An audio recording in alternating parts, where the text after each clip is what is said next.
খাগড়াছড়িতে পাহাড় ধসের ঝুঁকি নিয়ে বসবাস করছে প্রায় হাজারখানেক পরিবার। বেআইনিভাবে পাহাড় কেটে বসতি স্থাপন করায় বেড়েছে ঝুঁকি। বর্ষা মৌসুমে ভারী বর্ষণে আবারও জানমালের ক্ষতির শঙ্কা দেখা দিয়েছে। বসবাসকারীদের সরিয়ে নিতে কাজ করছে জেলা প্রশাসন। আর এ নিয়ে আরও জানাতে খাগড়াছড়ি থেকে যুক্ত হচ্ছেন সহকর্মী সমীর মল্লিক। সমীর, বেআইনিভাবে পাহাড় কাটায় ঝুঁকি বাড়ছে, সে বিষয়ে প্রশাসন কোনো ব্যবস্থা নিচ্ছে কিনা? এই ঈদে জামা জুতো অ্যাক্সেসরিজের ডিসকাউন্ট।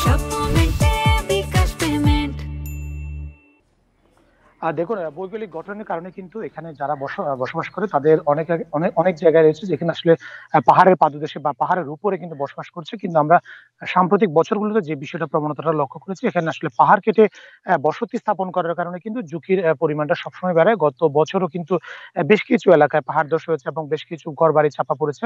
এবং শুধু বাড়িঘর নয়, এখানে আমরা দেখেছি যে সড়কগুলো রয়েছে, বিশেষ করে খাগড়াছড়ি চট্টগ্রাম সড়কেও কিন্তু গত বছর ৩ থেকে ৪ দফায় কিন্তু পাহাড় ধস হয়েছে। যেহেতু গত এক সপ্তাহের আগের সময় থেকে কিন্তু পাহাড়ে ইতিমধ্যে বৃষ্টিপাত শুরু হয়েছে এবং আজকে থেকে আগামী ৭২ ঘন্টা পর্যন্ত একটা ভারী বর্ষণের সংখ্যা রয়েছে। সেই জায়গা থেকে কিন্তু পাহাড় ধসের যে ঝুঁকি সেটা গত যে কোনো সময়ের তুলনায় বেড়েছে। এবং আমরা দেখেছি গতকালকে জেলা প্রশাসনের পক্ষ থেকে খাগড়াছড়ির যে সমস্ত এলাকাগুলো সবচেয়ে বেশি ঝুঁকিপূর্ণ, বিশেষ করে পৌর শহরের শালবন, কুমিল্লাটিলা, মোল্লাপাড়া, ১৮ পরিবার সহ বিভিন্ন যে এলাকাগুলো রয়েছে সেখানে কিন্তু প্রশাসনের পক্ষ থেকে যারা ঝুঁকিপূর্ণভাবে বসবাস করছে তাদের সরে যাওয়ার জন্য মাইকিং করা হয়েছে।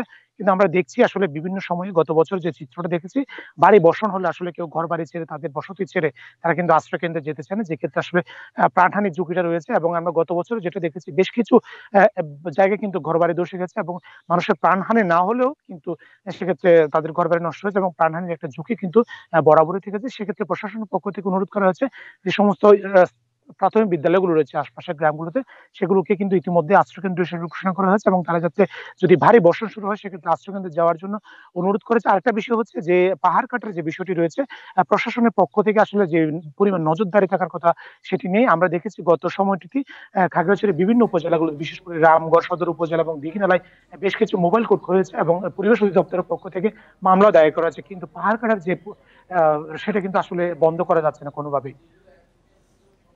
জি, ধন্যবাদ।